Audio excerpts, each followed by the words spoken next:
Example 18 में क्या given है, a committee of 3 person is to be constituted from a group of 2 men and 3 women. 2 men है और 3 women है। अब हमें कमेटी कितने मेंबर्स की बनानी है, 3 मेंबर्स की बनानी है। तो वो 3 मेंबर्स हमें इनमें से यूज करने हैं, इनमें से ही चूज करने हैं। तो वो 3 मेंबर्स क्या, अब कौन सा चीज हम यूज करेंगे, परम्यूटेशन यूज करेंगे यहाँ पे या कॉम्बिनेशन, बताओ। कॉम्बिनेशन। क्यों? क्योंकि 3 पर्सन वो रीअरेंज रिवर्स तो नहीं हो सकता ना। आई बात समझ में? अगर हम A B C suppose 3 person को चूज कर रहे हैं तो बी ए सी हुआ तो वो सेम पॉसिबल चीज है कि अलग है, सेम है। तो हमें यहाँ पे इनको काउंट नहीं करना है। क्लियर? जब रिवर्स ऑर्डर को काउंट नहीं करना है तो हमें कौन सी चीज यूज करनी पड़ेगी, कॉम्बिनेशन।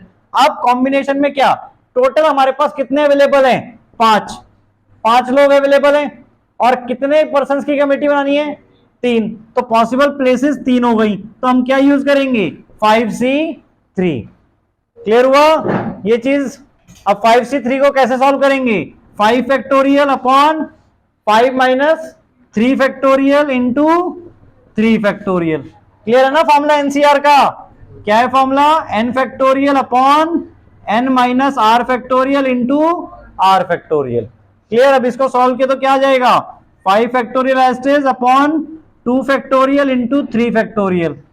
अब 5 फैक्टोरियल को हमने खोला तो क्या आ जाएगा, 5 इंटू 4 इंटू 3 फैक्टोरियल तक खोला, क्योंकि 3 फैक्टोरियल नीचे से कैंसिल आउट हो जाएगा। 2 फैक्टोरियल 2 इंटू 1 लिख दिया इंटू 3 फैक्टोरियल, ये कैंसिल आउट, 2 जा 4, सो 5 इंटू 2 10। तो हमारे पास 10 पॉसिबल कॉम्बिनेशन है जो हम यूज कर सकते हैं वहां पे 3 पर्सन की कमेटी बनाने के लिए।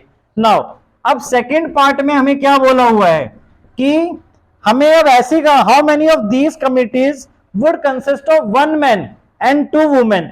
यानी हमें 2 मैन है, उनमें से एक ही मैन चाहिए कमेटी में, और वुमेन 3 है, उनमें से 2 वुमेन चाहिए। क्लियर? अब इन्होंने अलग अलग पॉसिबल बोल दी। हमारी 3 की कमेटी जब बन रही थी तो उसमें ऐसा भी हो सकता था कि तीनों वुमेन हो, और ऐसा भी हो सकता था कि 2 मैन हो और 1 वुमेन हो।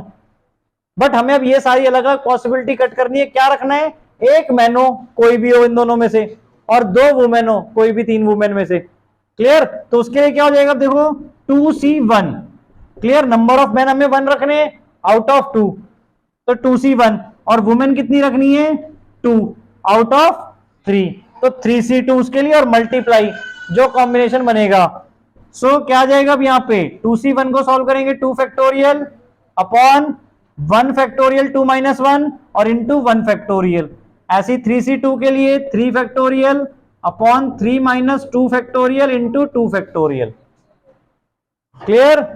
यहां पर 2 फैक्टोरियल 2 हो गया, अपॉन 1 इंटू 1 1 हो जाएगा। क्लियर? इंटू 3 फैक्टोरियल को 3 इंटू 2 फैक्टोरियल लिख दिया, और नीचे 1 फैक्टोरियल इंटू 2 फैक्टोरियल।